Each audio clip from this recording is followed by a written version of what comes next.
বিভিন্ন মুদ্রিয়া আমাদের এই সংসারটা তৈরি হয়ে যাবে। বিভিন্ন রকমের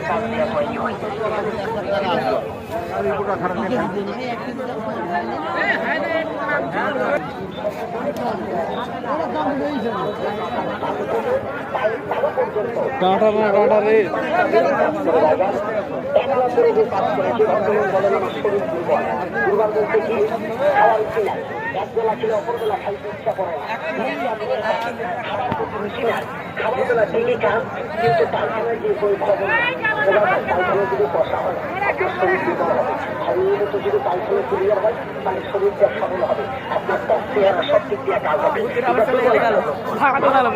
বসে আপনি উঠলে দেখা যায় দিনের মধ্যে আপনি 1 থেকে 2 মাস যদি খেতে পারেন, আপনি যতদিন